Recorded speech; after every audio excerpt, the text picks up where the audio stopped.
दोस्तों आज की इस वीडियो में हम बात करने वाले हैं पृथ्वी और पृथ्वी के बाहर की कुछ इनक्रेडिबल डिस्कवरीज के बारे में, जो इंसान के पृथ्वी पर जन्म की कहानी से लेकर डायनासोर्स के पृथ्वी से खत्म होने की कहानी में भी थोड़ा बहुत बदलाव ला सकती है। तो चलिए बिना किसी देरी के शुरू करते हैं इस मजेदार वीडियो को। Underground city in the desert. दोस्तों ये बात साल 1931 की है, जब डॉक्टर एफ ब्रूस रसल ने एक कॉम्प्लेक्स टनल्स को डेथ वैली के गर्म रेगिस्तान के नीचे खोजा था। यह डिस्कवरी मिस्टर रसल के द्वारा किसी खास मकसद से नहीं की गई थी, पर जब मिस्टर रसल उस डेथ वैली के डेजर्ट में माइनिंग अपॉर्चुनिटीज को खोज रहे थे, तब उसी दौरान एक गड्ढे में वो गिर गए थे, जहां से उन्होंने पूरी एक टनल कॉम्प्लेक्स सिटी खोज निकाली थी। दरअसल जब शुरुआत में रसल और उनके कॉलेज फ्रेंड्स उस गड्ढे के अंदर गए थे, तब किसी को भी इस बात का अंदाजा नहीं था कि यह पूरी एक सिटी है। लेकिन उन्होंने वहां से जब एक टनल से एक ममीफाइड जायंट को खोजा, तब उन्हें पता लगा कि ये एक एंशिएंट सिटी है जहां जायंट्स रहा करते थे। आप जानकर चौंक जाएंगे कि जिस जायंट ममी को उन्होंने खोजा था, उसकी हाइट 9 फीट थी। साथ ही उसका पहनावा भी काफी अलग था, जैसे वो एंशिएंट इजिप्ट से बिलोंग करता हो। Too many asteroids. हाल ही में साइंटिस्ट ने एक नई रिसर्च की है, जिससे ये बात सामने निकलकर आई है कि आज से 66 मिलियन साल पहले डायनासोर्स का अंत किसी एक एस्टेरॉइड के टकराने से नहीं हुआ था, बल्कि उस समय कई छोटे बड़े एस्टेरॉइड पृथ्वी से टकराए थे। आई नो आपको ये बात सच नहीं लग रही होगी, लेकिन साइंटिस्ट पुरानी थ्योरी की जगह इस नई थ्योरी को लाने की कोशिश कर रहे हैं। दरअसल बात कुछ ऐसी है कि साइंटिस्ट ने वेस्ट अफ्रीका के कोस्ट पर एक और गड्ढा खोजा है, जो एस्टेरॉइड के टकराने के कारण बना था। हालांकि ये उस गल्फ ऑफ मेक्सिको में गिरे एस्टेरॉइड के जितना बड़ा था, जिसने 110 मील चौड़े चिक्सक्लॉप क्रिएटर को बनाया था।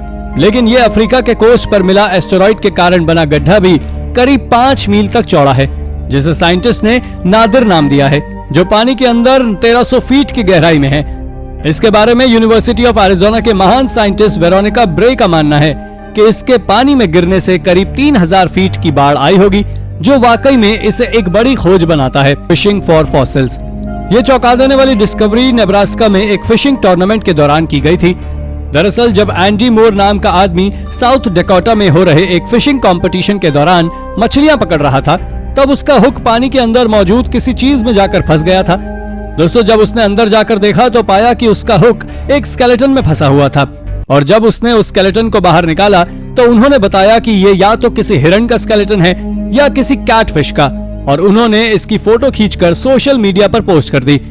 मगर जब एक्सपर्ट्स की नजर उस पर पड़ी और उन्होंने उसके ऊपर रिसर्च की, तो उन्हें पता लगा कि यह स्केलेटन किसी हिरन या कैटफिश का नहीं है, बल्कि ये 90 मिलियन साल पुराना फॉसिल है, जो कि एक 20 फीट बड़े बुलडॉग फिश का था, और ये फिश क्रिटेशियस पीरियड के दौरान इस पृथ्वी पर रहा करती थी।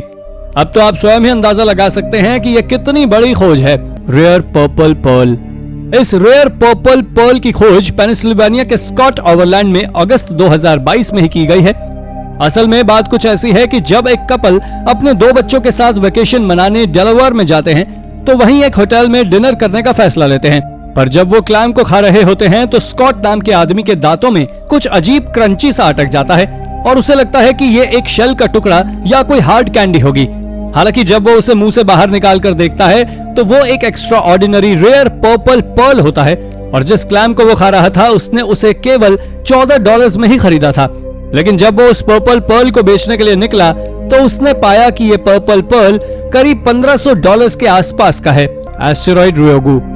साइंटिफिक डिस्कवरी आज के समय किस लेवल पर है, ये तो आप सभी जानते हैं, पर क्या आप जानते हैं कि साइंटिस्ट ने इसी साल एक ऐसे डस्ट ग्रेन को खोजा था जो हमारे सूर्य से भी ज्यादा पुराना है।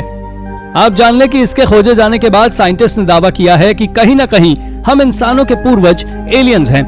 दरअसल इसकी शुरुआत साल 2014 में हुई थी, जब जापान ने हायाबुसा 2 प्रोब को लॉन्च किया था, और उसका केवल एक मकसद था कि उसे एस्टेरॉइड रियोगु तक जाना था और वहां से अर्थ पर उसके सैंपल को लाना था, और साल 2020 में वो अपने मिशन में सफल हो गया। मगर जब साइंटिस्ट ने उस डस्ट की रिसर्च की, तो पता लगा कि उसमें अमीनो एसिड मौजूद है, जो अर्थ पर जीवन होने के सबसे इंपॉर्टेंट रीजंस में से एक है। और साइंटिस्ट का मानना है कि ये कई 100 मिलियन ईयर पहले इसी तरह के डस्ट पार्टिकल्स की बारिश हुई थी, जो अर्थ पर जीवन का सबसे बड़ा कारण है। वेल कुछ भी हो, पर यह नई डिस्कवरी सच में वियर्ड है, और इसके ऊपर अब भी रिसर्च जारी है। The ritual canoe. दोस्तों हाल ही में आर्कियोलॉजिस्ट ने अर्जेंटीना में पूरी दुनिया के सबसे पुराने कैनोय बरियल को खोजा है, जो आज से करीब 900 सालों से भी ज्यादा पुराना है। जब आर्कियोलॉजिस्ट ने उसको खोलकर देखा तो पाया कि उसके अंदर एक मैपिश वुमेन स्केलेटन है जिसे 1140 एडी के दौरान वहां दफनाया गया था। आपको बता दें कि मैपुश कल्चर के लोग वहां 600 बीसी से इस तरह के रिचुअल को फॉलो करते आ रहे थे और इसे वैम्पो नाम से जाना जाता था। दोस्तों, इस रिचुअल के तहत वो किसी भी एक पेड़ की बड़ी ब्रांच को लेकर उसे पूरा खोखला कर उसके अंदर इंसान को रखकर उसे बंद कर देते थे और उसके बाद उस कैनो को लंबा सफर तय कर समुद्र में छोड़ आते थे। उनका ऐसा मानना था कि समुद्र के दूसरी ओर लैंड ऑफ डेथ है जहां केवल इसी तरह से पहुंचा जा सकता है। Egyptian tomb. इजिप्ट आर्कियोलॉजिस्ट के लिए कितनी ज्यादा महत्वपूर्ण जगह है ये तो आप सभी जानते हैं, पर हाल ही में आर्कियोलॉजिस्ट ने इजिप्ट के मिडिल किंगडम से इजिप्ट में खोजे गए अब तक के सबसे बड़े तादाद में दफन कब्रों को खोजा है, जिसे उन्होंने रैबिट्स वॉरन नाम दिया है। इसके साथ ही आप जानकर चौंक जाने वाले हैं कि इन सभी बरियल चेम्बर्स की जब कार्बन डेटिंग की गई तो पता लगा कि ये टूम्स आज से 4000 साल पुरानी हैं। अब अगर आप सोच रहे हैं कि इसे इतने सालों तक ये ग्रेवयार्ड आर्कियोलॉजिस्ट की नजर से कैसे बचा हुआ था, तो आपको बता दें कि इस ग्रेवयार्ड के ऊपर एक और ग्रेवयार्ड बन गया था और जब आर्कियोलॉजिस्ट उस बने ग्रेवयार्ड के टूम्स का एक्सकेवेशन कर रहे थे तब उन्होंने नीचे दबी हुई इस ग्रेवयार्ड को खोजा था। इस एक्सकेवेशन को यूनिवर्सिटी ऑफ अलाबामा और इजिप्शियन मिनिस्ट्री ऑफ एंटिक्विटीज के द्वारा अंजाम दिया गया था, जहां से उन्होंने कुल 802 कब्रों को खोजा था। Discovery on Mars. ये खोज भी साल 2022 की ही है, जब नासा के प्रिजर्वेंस रोवर ने मार्स के सरफेस पर एक चौंका देने वाली खोज की थी। दरअसल जब इस रोवर ने नासा के सरफेस पर पहुंचकर अपने ड्रिलिंग इक्विपमेंट का यूज कर मार्स के कोर से कुछ सैंपल जोड़े, तब तक तो सब ठीक था।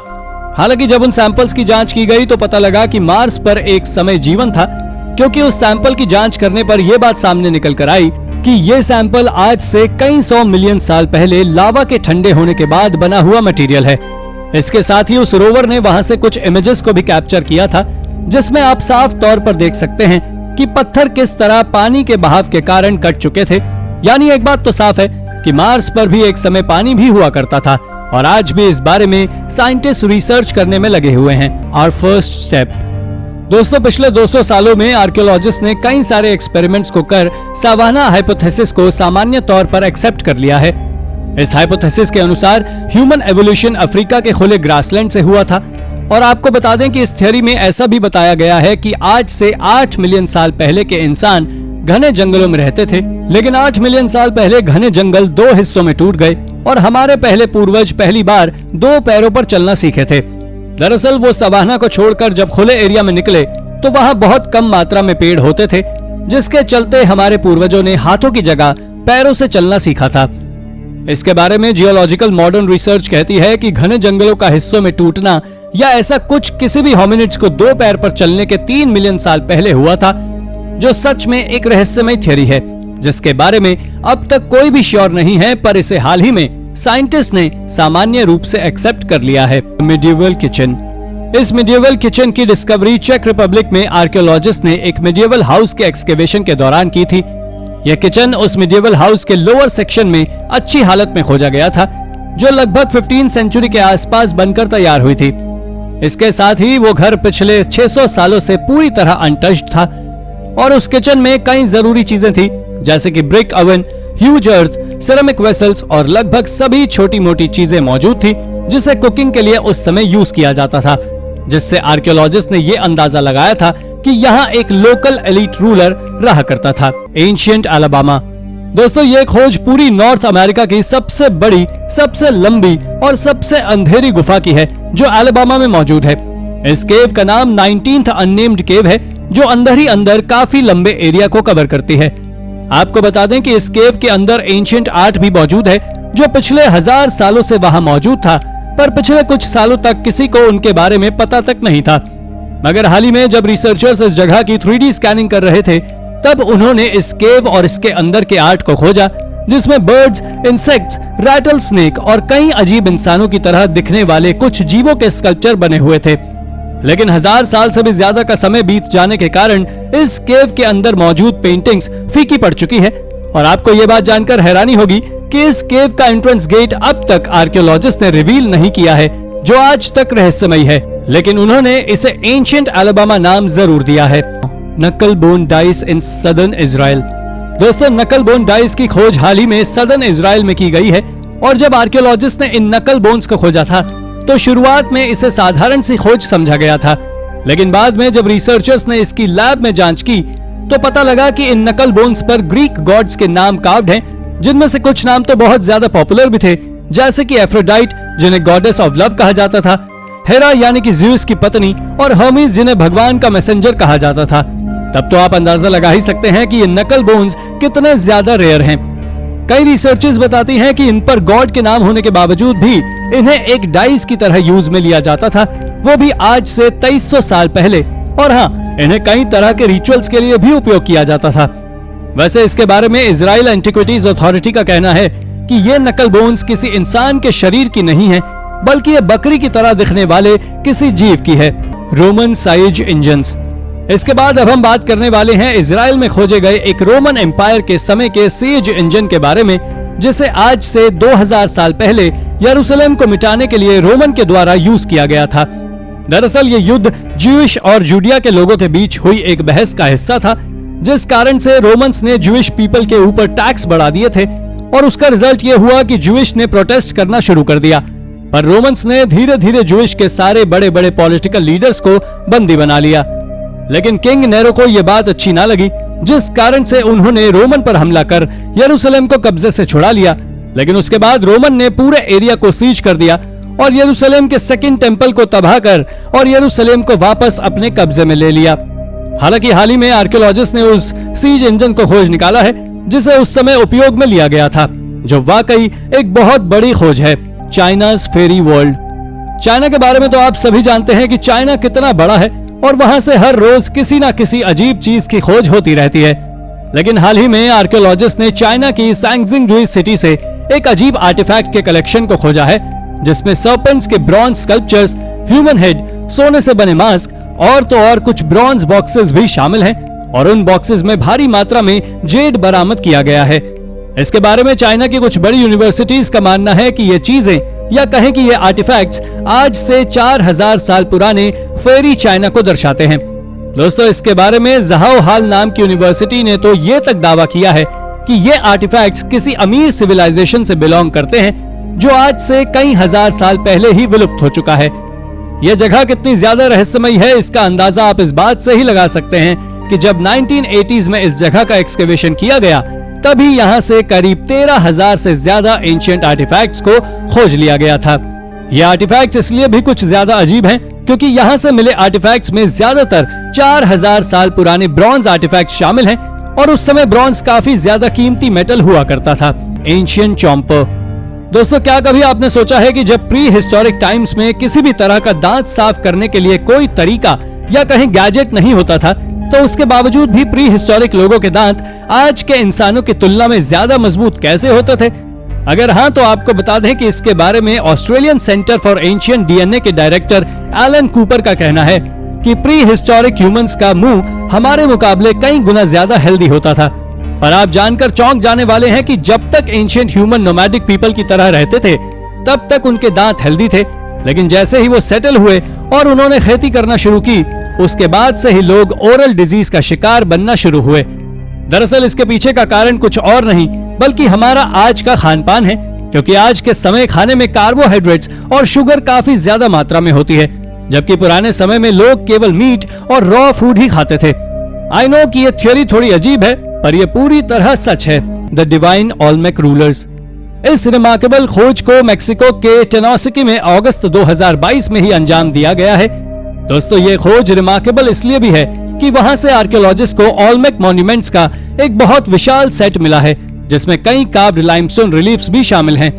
ये सभी रिलीफ्स 5 फीट के डायमीटर के हैं जिनके बीच में ओल्मेक कल्चर के लोगों ने हजारों सालों पहले फेसेस को कार्व किया था। वैसे इन रिलीफ्स की एज अब तक किसी को पता नहीं है, पर इन्हें उसामा सिंटा रिवर के किनारे से खोजा गया था जहां 2900 साल पहले ओल्मेक कल्चर के लोग रहते थे। असल में ये रिलीफ्स प्राचीन ओल्मेक के रूलर्स को डेडिकेटेड है, जिसमें वो रूलर्स एक रिचुअल के तहत कॉन्टोर्शनस पोज में खड़े नजर आ रहे हैं। दरअसल ये एक एंशिएंट रिचुअल होता था जिसके कारण ब्रेन में ऑक्सीजन लेवल कम हो जाता था। ये रिचुअल एंशिएंट हिस्ट्री के सबसे वियर्डेस्ट रिचुअल्स में से एक था, लेकिन ओल्मेक कल्चर के लोगों के लिए ये बिल्कुल भी वियर्ड नहीं था बल्कि वो इसे एक डिवाइन प्रोसेस मानते थे। प्री हिस्टोरिक केव स्ट्रक्चर्स।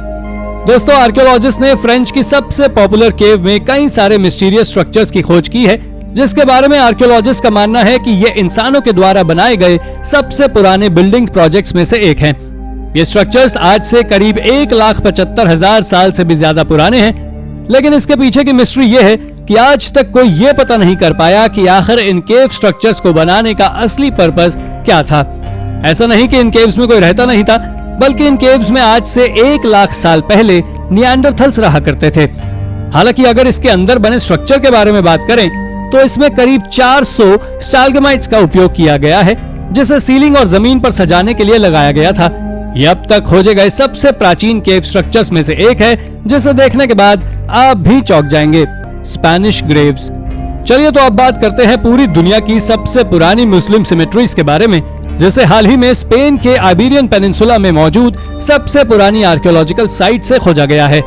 यहाँ से अब तक कुल 433 स्केलेटन्स को खोजा जा चुका है, जिनकी कार्बन डेटिंग से पता लगता है कि इनमें से कई सारे स्केलेटन्स तब के हैं जब इस्लाम ने स्पेन पर कब्जा लिया था, क्योंकि इस जगह कई बार मुस्लिम और क्रिश्चियन धर्म के लोगों के बीच भयानक युद्ध भी हो चुका है। मगर इसके कई सालों बाद काफी कोशिश करने के बाद क्रिश्चियन धर्म के लोगों ने इस्लामिक रूलर्स को स्पेन से बाहर निकाल दिया था, जिसके बाद का इतिहास अब तक गायब है और सभी के लिए एक मिस्ट्री बना हुआ है। लेकिन हाल ही में मिली इन ग्रेव से ये बात तो सच साबित होती है कि एक समय पर इस जगह इस्लामिक रूलर्स और क्रिश्चियन रूलर्स के बीच घमासान युद्ध लड़ा जा चुका है। The boy with yo-yo. दोस्तों, आज के समय बना हुआ यो-यो असल में आज से 2800 सालों पहले ग्रीक के द्वारा बनाया गया था, जिसे आज दूसरा सबसे पुराना टॉय माना जाता है, क्योंकि ह्यूमन हिस्ट्री का सबसे पहला पुराना टॉय एक डॉल है। इस यो-यो के बारे में ऐसा कहा जाता है कि इसे चाइना में बनाया गया था, उसके बाद ये ईस्ट में पहुंचा और फिर एंशिएंट ग्रीक के हाथों में लग गया, और एंशिएंट ग्रीक के हाथों में जाने के बाद ये काफी ज्यादा पॉपुलर हो गया और ग्रीक पीपल यो-यो की मीनिंग कम कम से मिलाकर देखने लगे, जिसके बाद ग्रीक पीपल इसे लकड़ी से बनाकर तैयार करने लगे और ये पूरी दुनिया में काफी ज्यादा फेमस हो गया। दोस्तों, आपको ये जान लेना चाहिए कि जिस तरह से आज मार्केट्स में मिलने वाले यो-यो पर सुपर हीरोज बने होते हैं, ठीक उसी तरह ग्रीक लोग इस पर भगवान की कार्विंग्स बनाते थे। पर किसी खिलौने पर भगवान की कार्विंग्स को बनाने के बारे में एक्सपर्ट्स का कहना है कि वो इस टॉय को ब्लेसिंग का प्रतीक मानते थे। Ancient Assyrian tunnels. ये बात साल 2014 की है, जब इराक में आइसिस एक्सट्रीमिस्ट घूमने गए थे। तब उन्होंने वहां मौजूद कई सारी टूटी हुई बिल्डिंग्स, श्राइन और भी कई चीजों के वीडियो को बनाकर सोशल मीडिया पर पोस्ट किया था। दोस्तों, जब ये वीडियो आर्कियोलॉजिस्ट के हाथों में लगी और उन्होंने खोज शुरू की तो पाया कि वहां एक एंशिएंट टनल भी मौजूद है जो पूरी तरह कार्विंग से भरी हुई है, और उन सभी चीजों की कार्बन डेटिंग से पता लगा कि ये कार्विंग्स असीरियन एम्पायर के समय की है। आपको बता दें कि ये बात इतिहास के पन्नों में छिपी हुई है कि इस्लाम, इराक और पर्शिया के पहले वो जगह असीरिया हुआ करती थी, जो एक समय पर मेसोपोटामिया की सबसे बड़ी सिटी भी हुआ करती थी, जिसने 14 से 7 सेंचुरी बीसी तक वहां राज किया था, और उनके सबूत मिलना आर्कियोलॉजिस्ट के लिए किसी खजाने से कम नहीं है। Alien signals. दोस्तों, जून 2022 में चाइना की मिनिस्ट्री ऑफ साइंस ने क्लेम किया कि स्पेस में मौजूद उनकी सैटेलाइट ने कुछ ऐसे सिग्नल्स रिकॉर्ड किए हैं जो कि हमारी दुनिया से अलग हैं। साइंटिस्ट के मुताबिक ये सिग्नल्स किसी एलियन सिविलाइजेशंस के हो सकते हैं जो हमारी धरती से बाहर किसी जगह रहते हों। हालांकि कई साइंटिस्ट चाइना के इस क्लेम को नहीं मानते, क्योंकि उनका मानना है कि पॉसिबली ये सिग्नल्स रेडियो इंटरफेरेंस के कारण भी दूसरे सिग्नल से अलग हो सकते हैं। इसलिए ऑफिशियली अभी इसके ऊपर कुछ भी कहना सही नहीं होगा, बट इन सिग्नल्स के ऊपर रिसर्च अभी भी जारी है। आपको जानकर हैरानी होगी कि मिनिस्ट्री ऑफ साइंस की तरफ से ऑफिशियली ये खबर आने के तुरंत बाद उन्होंने अपनी वेबसाइट से इस खबर को अननोन कारणों की वजह से हटा दिया। लेकिन अब फायदा क्या, इतनी देर में तो यह खबर पूरी दुनिया को लग चुकी थी। अब पूरी दुनिया चाइना के इस खबर की सच्चाई की खोज में जुट गई है कि वास्तव में इसमें कुछ सच्चाई है या फिर हमेशा की तरह सिर्फ Chinese propaganda. The truth of the black death. Black death को दुनिया का अभी तक का सबसे डेडलीस्ट एपिडेमिक माना जाता है, जिसने पूरी दुनिया में करीब 75 मिलियन लोगों को अपने आगोश में ले लिया था। 1346 से 1353 के बीच फैली इस बीमारी के बारे में पहले कहा जाता था कि इसका प्रभाव सिर्फ कुछ ही लोगों को होता था, सबको नहीं। लेकिन आपको जानकर हैरानी होगी कि हाल ही में साल 2022 में साइंटिस्ट की एक रिसर्च ने यह साबित करते हुए कहा है कि ब्लैक डेथ से हर उस इंसान की डेथ हुई थी जिसकी इम्यूनिटी कमजोर थी। रिसर्चर्स इस बात को मानते हैं कि मिडिल एजेस में लोगों के शरीर में मिनरल्स की काफी कमी थी, जिस वजह से ब्लैक डेथ उन्हें काफी इफेक्ट कर रहा था। दोस्तों, इस बीमारी ने 15वीं सदी में आज के कोविड-19 से कहीं ज्यादा उत्पात मचाया था। आपको जानकर हैरानी होगी कि इस रिसर्च को करने के लिए साइंटिस्ट ने करीब 400 स्केलेटन्स के ऊपर रिसर्च की थी, जिसके फलस्वरूप ये रिसर्च हमारे सामने आ पाई है। Science on Europa. दोस्तों, हमारे सोलर सिस्टम के सबसे बड़े प्लैनेट जुपिटर के बारे में रिसेंटली पब्लिश्ड एक रिसर्च ने तहलका मचा दिया। दरअसल इस रिपोर्ट में कहा गया था कि नासा के वैज्ञानिक इस बात को मानते हैं कि जुपिटर का एक मून, जिसे हम यूरोपा के नाम से जानते हैं, उसके आइसी फ्रीज सरफेस के नीचे लिक्विड शेप में पानी है। वुड्स होल ओशनोग्राफिक इंस्टीट्यूशन के साइंटिस्ट टिम शैंक बताते हैं कि दुनिया में जीवन की शुरुआत पानी से हुई थी, इसलिए अर्थ पर मौजूद हर उस जगह जीवन है जहां जहां पानी है, भले ही वो ऐसी जगहें क्यों ना हो जहां पर रोशनी का नामो निशान तक ना हो। इसलिए इस बात में अगर सच्चाई है कि यूरोपा का इनर सरफेस पानी से भरा हुआ है, तो फॉर श्योर इस जगह पर भी समुद्री जीवन हो सकता है। पॉसिबली ये जगह पर बड़े बड़े जायंट्स का घर हो। Exotic black hole. साल 2022 में स्पेस रिसर्च साइंटिस्ट ने एक ऐसा मिस्टीरियस ब्लैक होल खोज निकाला है जो अभी तक मिले बाकी ब्लैक होल से काफी अलग है। नॉर्मली एक स्टार के खत्म होने पर जब वहां के एरिया की ग्रेविटेशनल फोर्सेस बढ़ जाती हैं, तब तक एक्सप्लोजन के साथ ब्लैक होल्स का निर्माण होता है। लेकिन अर्थ से करीब 1,60,000 लाइट ईयर दूर स्थित टारंटुला नेबुला रीजन में मिला ये ब्लैक होल बिना किसी एक्सप्लोजन के ही एग्जिस्टेंस में आ गया। साइंटिस्ट बताते हैं कि इस ब्लैक होल का मास हमारे स्टार सन से करीब 9 टाइम्स है। वहीं जिस स्टार की ये परिक्रमा लगा रहा है, उसका मास हमारे सन से करीब 25 टाइम्स है, जो कि एक काफी बड़ी बात है। ये ब्लैक होल इतना ज्यादा मिस्टीरियस इसलिए है क्योंकि ये बाकी ब्लैक होल से काफी अलग है। हालांकि इसकी पूरी प्रॉपर्टी समझने के लिए साइंटिस्ट के लिए अभी भी बहुत मेहनत करना बाकी है। Artificial star. दोस्तों, रिसर्च के क्षेत्र में साइंस ने इतनी तरक्की कर ली है कि क्या ही बोले। अब हाल ही में दुनिया भर की न्यूज में छाए रहने वाले चाइना द्वारा बनाए गए आर्टिफिशियल सन को ही देख लीजिए। आपको जानकर हैरानी होगी कि न्यूक्लियर फ्यूजन टेक्नोलॉजी पर वर्क करने वाले इस आर्टिफिशियल सन ने नेचुरल सन से करीब 5 गुना ज्यादा हीट जनरेट की, जिसे वो करीब 17 मिनट तक होल्ड करके रख पाया। Record breaking 158 million degree Fahrenheit temperature reading दर्ज करने वाले इस आर्टिफिशियल सन ने इन्वेंशन की दुनिया में तहलका मचा दिया है। दोस्तों, ऐसा इसलिए है क्योंकि न्यूक्लियर फ्यूजन को नीट एंड क्लीन एनर्जी के सोर्स के रूप में देखा जाता है। इसलिए अगर चाइना का यह प्रोजेक्ट सक्सेसफुल साबित होता तो दुनिया में ये एक रेवोल्यूशनरी चेंज लाने वाला है, क्योंकि पॉल्यूशन से भरी इस दुनिया में क्लीन एनर्जी की हर देश को जरूरत है। The balancing rock. स्पेस के बारे में तो हमेशा ही रिसर्च वर्क जारी रहता है, but at present Mars space scientist की सबसे बड़ी प्रायोरिटी है, जहां पर वो सालों से जीवन की खोज में जुटे हुए हैं।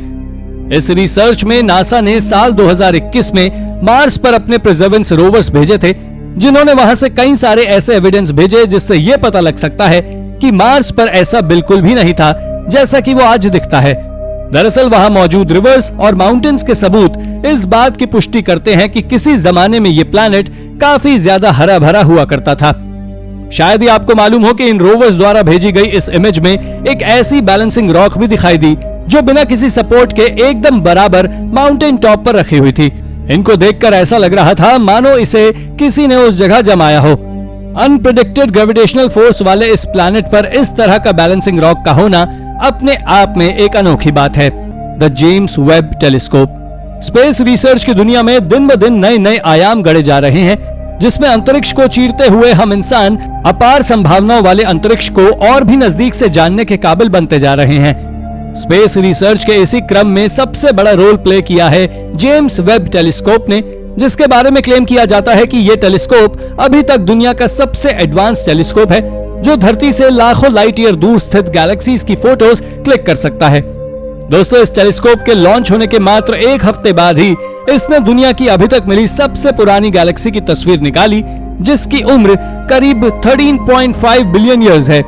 इस गैलेक्सी के मिलने से हाल फिलहाल ये तो कंफर्म हो गया है कि अंतरिक्ष उससे भी काफी पहले से मौजूद में है, जैसा कि हम मानते हैं। आई होप कि ये टेलीस्कोप ऐसी ही इंटरेस्टिंग रिसर्च हम सभी के सामने लाता रहे, जिससे हमें ऐसे ही अपने अंतरिक्ष के बारे में जानकारी मिलती रहे। Death of the pedal fish. दोस्तों, दुनिया में डायनासोर्स के वक्त से एग्जिस्टेंस में रहने वाली चाइनीज पैडल फिश को साल 2022 में ऑफिशियली एक्सटिंक्ट करार दे दिया गया। International union for conservation of nature के मुताबिक इस पैडल फिश को आखिरी बार साल 2003 में देखा गया था। उसके बाद से इसका कोई नामो निशान नहीं मिला। आपको जानकर हैरानी होगी कि करीब 23 फीट लंबी ये फिश दुनिया की सबसे रेयर स्पीशीज में से एक थी जो अब दुनिया से जा चुकी है। दोस्तों, इस फिश एक्सटिंक्ट होने के साथ साथ IUCN ने स्टर्जन और पैडल फिश की दूसरी 26 रेयर स्पीशीज के ऊपर रिसर्च की, जिसमें मालूम चला कि यह भी दुनिया से एक्सटिंक्ट होने की कगार पर है। बहरहाल, चाइनीज पैडल फिश के एक्सटिंक्ट होने की वजह से हर एनवायरमेंटल लवर सदमे में है, क्योंकि जो फिश उन एस्टेरॉइड्स के हमले से बची रही जिन्होंने इस धरती के सबसे बड़े जीव डायनासोर्स को मिटा दिया, वो आज हम ह्यूमंस के फैलाए प्रदूषण की वजह से दुनिया से खत्म हो चुकी है। Exposed glacier rocks. साल 2022 में कैनेडियन सिटी विक्टोरिया के सी शोर्स पर लो टाइड्स और शोर से पानी खिसकने के चलते सालों से पानी में दफन कुछ चट्टानें दिखाई देने लगी हैं। इन चट्टानों में ज्यादातर चट्टानें ग्रेनाइट की बनी हुई हैं, लेकिन इस जगह पर एक बड़ी सी चट्टान ऐसी भी है जो कि नॉर्मल ग्रेनाइट की नहीं बनी है। यूनिवर्सिटी ऑफ विक्टोरिया के प्रोफेसर एडविन निसन के द्वारा की गई रिसर्च के मुताबिक ये चट्टान यहाँ की नहीं है, बल्कि ये चट्टान नॉर्दर्न वैंकूवर के ग्लेशियर्स के पिघलने से पानी के बहाव के साथ इधर तक आई है। एडविन ये भी बताते हैं कि ये चट्टान करीब 10,000 से लेकर 20,000 साल पहले इस जगह आ गई होगी। पब्लिश रिपोर्ट्स के आधार पर यह कई बार सामने निकल कर आया है कि पैसिफिक का ये एरिया हजारों साल पहले ग्लेशियर से भरा हुआ था, जो धीरे धीरे टेम्परेचर राइज होने की वजह से पिघल गया और उनकी चट्टानें ऐसे ही पानी के चलते जगह जगह जाकर डिपॉजिट हो गई। The domestication of olives. Israel के यूनिवर्सिटी ऑफ टेल अविव और हिब्रू यूनिवर्सिटी के साइंटिस्ट ने हाल ही में अपनी एक स्टडी पब्लिश की है, जिसमें उन्होंने इस बात को बताया है कि इजराइल में प्रसिद्ध ऑलिव्स को यहाँ सबसे पहली बार करीब 7,000 साल पहले जॉर्डन वैली से लाया गया था। आपको जानकर हैरानी होगी कि जिस एरा में लोग सही से खाना और पहनना तक नहीं जानते थे, उस एरा में लोगों को प्लांट्स को डोमेस्टिकेशन के बारे में काफी अच्छे से पता था।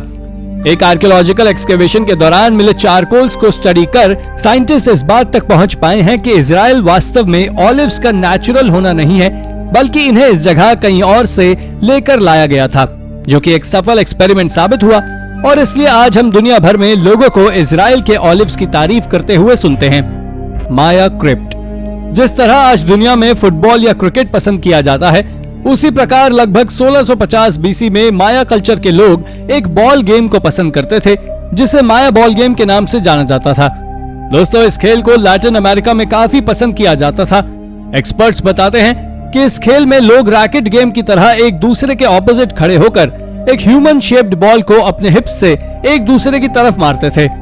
वो ऐसा इसलिए करते हैं क्योंकि उन्हें माया कल्चर में इस तरह की कई कार्विंग्स मिली हैं जो ऐसा बताती हैं। लेकिन आपको इस खेल से जुड़ी एक बात जानकर हैरानी होगी कि साल 2020 में माया सिटी टोनिना में आर्कियोलॉजिस्ट ने एक ऐसा क्रिप्ट डिस्कवर किया है जहां पर उनका मानना है कि प्रोबेबली इस खेल में यूज होने वाली बॉल को बनाया जाता था। उन्हें इस जगह से ह्यूमन बोन्स की एशेस और दूसरे कई सारे एंशिएंट आइटम्स मिले, जिन्हें जलाकर रबड़ में मिक्स कर बॉल बनाने के लिए उपयोग में लाया जाता था। दोस्तों, ये डिस्कवरी काफी ज्यादा शॉकिंग थी, क्योंकि एक इंसान के मरने के बाद उसकी हड्डियों की राख को यूज कर बॉल बनाकर ये लोग गेम खेला करते थे। लेकिन ऐसा क्यों था, इसके पीछे का कारण बताने में अभी भी एक्सपर्ट्स कतराते हैं।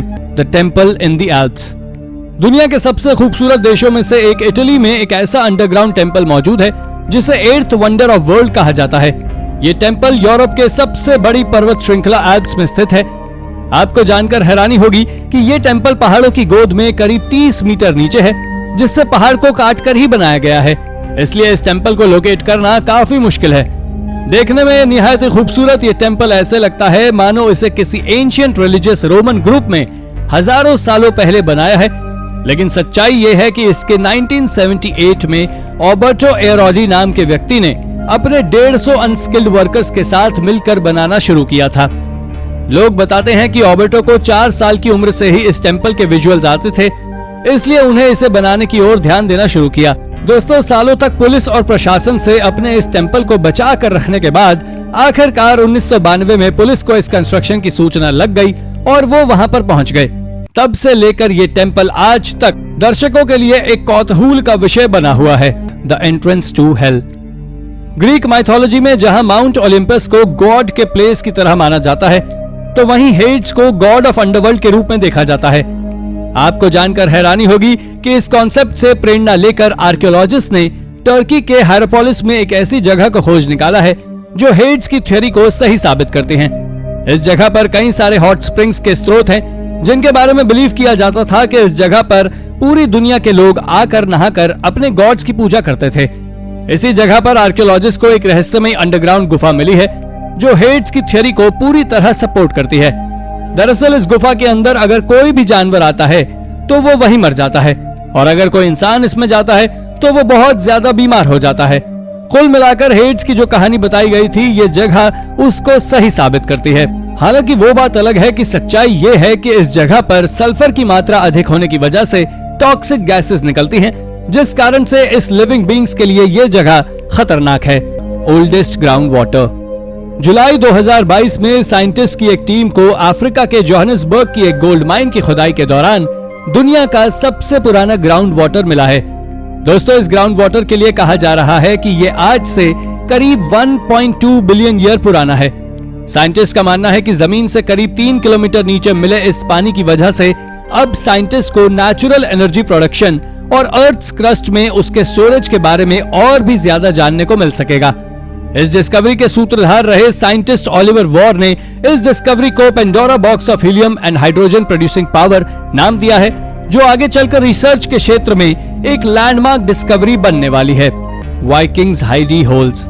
दोस्तों, आयरलैंड के डबलिन में एडवेंचर के शौकीन जोई थॉम्पसन ने अपने इस शौक की वजह से एक एंशिएंट वाइकिंग हाइडी होल ढूंढ निकाला है। जो थॉम्पसन द्वारा एक्सप्लोर्ड ये होल करीब 800 सालों से वहां पर मौजूद था, लेकिन किसी को भी इसका पता मालूम नहीं था। और सबसे बड़ी बात तो ये थी कि जिस खेत में ये होल था वो खेत जो के दोस्त का था, और उसी ने जो को इसके बारे में बताया था। जब जो को इसके बारे में पता चला तो वो बिना कुछ सोचे समझे इसमें चला गया। करीब 800 सालों में पहली बार ऐसा हुआ था जब कोई इंसान इसमें गया हो। यहाँ के लोकल्स बताते हैं कि इस एरिया में ऐसे और भी कई सारे होल्स हैं जो उसी टाइमलाइन के हैं। हालांकि यहाँ की अथॉरिटीज इस बात को कहने में पूरी तरह मानने में कतराती है कि ये वाइकिंग्स होल ही है, क्योंकि उनका मानना है कि पॉसिबली यहाँ के लोकल्स ने ये होल्स बनाए हों जिससे वो वाइकिंग्स के हमले से खुद को और खुद के अनाज को बचा सकें। The guardian exchange. Cold war के दौरान जब पूरी दुनिया पर न्यूक्लियर बॉम्ब का खतरा मंडरा रहा था, तब दुनिया के लगभग हर देश में ऐसी कई बंकर्स का निर्माण हो रहा था जो न्यूक्लियर हमला होने पर भी उसके प्रकोप को झेल सके और काम कर सके। ऐसा ही एक बंकर निकलकर सामने आया यूके के मैनचेस्टर में। गार्डियन टेलीफोन एक्सचेंज नाम से बनाया गया ये टेलीफोन बंकर अमेरिका से कम्युनिकेशन के लिए बनाया गया था, जिसमें एकमात्र एक ही काम था, अगर यूके पर न्यूक्लियर हमला हुआ तो कम से कम ये बंकर इंफॉर्मेशन को सप्लाई तो करता रहेगा। आपको जानकर हैरानी होगी कि इस बंकर की सिर्फ 2 ही ओपनिंग थी, एक चाइना टाउन में और दूसरी पिकाडिली होटल के पीछे। रिपोर्ट्स बताती हैं कि 1954 से 1957 के बीच बनने वाले इस बंकर को करीब 1968 तक क्लासिफाइड सीक्रेट रखा गया, लेकिन जब दुनिया से न्यूक्लियर हमले का खतरा टल गया तब से लेकर आज तक ये बंकर खाली ही पड़ा है। और साल 2004 में इस जगह लगी आग ने तो उन टेलीफोन लाइंस को भी नष्ट कर दिया जो इस बंकर की आखिरी निशानी थी। Underground bowling alley. दोस्तों, हॉट स्प्रिंग्स के लिए मशहूर यूएस स्टेट आर्कनसास के प्रसिद्ध वेटली होटल के नीचे एक ऐसी मिस्टीरियस अबैंडन्ड बोलिंग एली मौजूद है जिसके बारे में अभी तक लोगों को पता ही नहीं था। कहते हैं कि आज जहां पर यह वेटली होटल है, उस बिल्डिंग को 1904 में डॉक्टर्स ऑफिस और ड्रग स्टोर्स के लिए बनाया गया था। लेकिन जब यह हिडन बोलिंग एली सबके सामने आई तब हर कोई सोचने पर मजबूर हो गया कि आखिर ऐसी जगह पर इस एली का क्या काम। आपको जानकर हैरानी होगी कि जब इस शक को दूर करने के लिए यहाँ की अथॉरिटी सामने आई तो उन्होंने बताया कि किसी जमाने में यह लोकेलिटी पूरे अमेरिका के माफियाज का पसंदीदा स्पॉट हुआ करता था, जहां पर वो अलग अलग जगहों से मौज करने के लिए आते थे। इसलिए उन्होंने ही अपनी सीक्रेट मीटिंग्स और अपने ऐशो आराम के लिए इस बोलिंग का निर्माण करवाया, जिसके ऊपर बाद में एक बिल्डिंग बना दी जो साल दर साल अलग अलग कामों में ली जाती रही। यही जगह आज वेटली होटल के नाम से कई टूरिस्ट को अपनी ओर आकर्षित करती है। Mysterious underground passage. आयरलैंड में स्थित कॉर्क काउंटी के काहा माउंटेन रेंज में एक रोड प्रोजेक्ट के कंस्ट्रक्शन के दौरान प्रोजेक्ट में काम करने वाले मजदूरों को जमीन के अंदर एक एंट्रेंस नजर आया, जो पहली नजर में ऐसा लग रहा था जैसे कि यह किसी गुफा के एंट्रेंस हो। हालांकि जब इसके ऊपर रिसर्च की गई तो मालूम चला कि यह कोई नेचुरल एंट्रेंस नहीं बल्कि एक मैन मेड एंट्रेंस है जिसे करीब 1000 साल पहले लोगों ने बनाया था। आपको जानकर हैरानी होगी कि रिपोर्ट्स कहती हैं कि ये वो जगह है जहां पर नियोलिथिक एज में लोग रहा करते थे, ऐसी जगहों का उपयोग करते थे। इसलिए कुछ लोग इस बात में ये भी यकीन रखते हैं कि शायद ये पैसेज उन्हीं लोगों ने बनाया हो। बट इसे बनाया जिस किसी ने भी होगा, ये बात तो श्योर है कि या तो उन्होंने इसे अपने शेल्टर के लिए या फिर अनाज की सुरक्षित स्टोर करने के लिए बनाया होगा, क्योंकि जिस वक्त इसका निर्माण किया गया था उस वक्त इस पूरे रीजन में वाइकिंग्स जैसे कई और खतरनाक लोगों की टोलियां लूटने के लिए घूमती थी। Secret civil war bunker. दोस्तों, अपने गार्डन की साफ सफाई के दौरान आमतौर पर लोगों को कई ऐसी पुरानी चीजें मिलती हैं जो उन्हें बीते हुए वक्त की याद दिला देती हैं। लेकिन अमेरिकन स्टेट मिजोरी के एक परिवार को अपने गार्डन में गार्डनिंग करते वक्त कुछ ऐसा मिला जिसने उन्हें चौंका दिया। दरअसल उन्हें अपने गार्डन में 1860s की सिविल वॉर के दौरान बनाया गया एक बंकर दिखाई दिया जो कि काफी खराब हालत में था। दोस्तों, उन्होंने जैसे ही इस बंकर की सूचना अथॉरिटीज को दी, अथॉरिटीज ने तुरंत रिस्पांस देते हुए यहाँ पर आकर इंस्पेक्शन का काम शुरू कर दिया। इतना ही नहीं, उन्होंने मेटल डिटेक्टर्स का भी यूज कर यहाँ पर मौजूद चीजों को इंस्पेक्ट किया, लेकिन उन्हें इस जगह से कुछ खास नहीं मिल सका। इसलिए निराश होकर वो सिर्फ यहाँ से कुछ लकड़ियां ही ले जा पाए जिस पर वो आगे अपनी रिसर्च कर सके। हालांकि एक्सपर्ट्स तो इस बात से काफी निराश हुए, लेकिन वो फैमिली जरूर काफी एक्साइटेड थी क्योंकि उनके कोर्टयार्ड में एक बंकर जो मिला था। बहरहाल वो बात अलग है कि ये बंकर अब किसी काम का नहीं था। Cash from the great recession. साल 1929 में ग्रेट रिसेशन के वक्त जब यूएस इकोनॉमी कोलैप्स हुई थी, तब यूएस की कुछ रिपोर्ट्स बताती हैं कि उस वक्त लोगों का भरोसा बैंकिंग सिस्टम से उठ गया था और वो अपनी सेविंग्स को छोटे छोटे बंडल्स में बांधकर जमीन के अंदर दफन कर देते थे जिससे उनका मनी सेफ रहे। इस बात को सभी के सामने लाते हुए एक खबर निकलकर सामने आई जब न्यू जर्सी के वाइल्डवुड इलाके में रहने वाली गिल्सन फैमिली को अपने बैकयार्ड में खुदाई के दौरान साल 1934 के करीब $1000 मिले। ये डॉलर सिगार नुमा ब्राउन पैक करके जमीन में दफनाए गए थे। हालांकि ये किसके थे इसके बारे में तो नहीं पता, बट जिस किसी के भी ये डॉलर्स रहे होंगे, पॉसिबली ये उस बेचारे के जीवन भर की कमाई हो जो यहाँ ऐसे जमीन में दफन ही रह गई। बहरहाल आप सोच रहे होंगे कि $1000 कौन सी बड़ी बात है, लेकिन सोच कर देखिए 1934 में $1000 क्या मायने रखते थे। आज से तुलना की जाए तो करीब $22,000 के बराबर। अब $22,000 कोई छोटी मोटी रकम हो तो आप बता दें। तो दोस्तों, ये थी हमारी आज की एक और इंटरेस्टिंग वीडियो। अगर आपको ये वीडियो पसंद आई हो तो इसे लाइक करें और हाँ, जाते जाते चैनल को सब्सक्राइब जरूर कर दीजिएगा। धन्यवाद।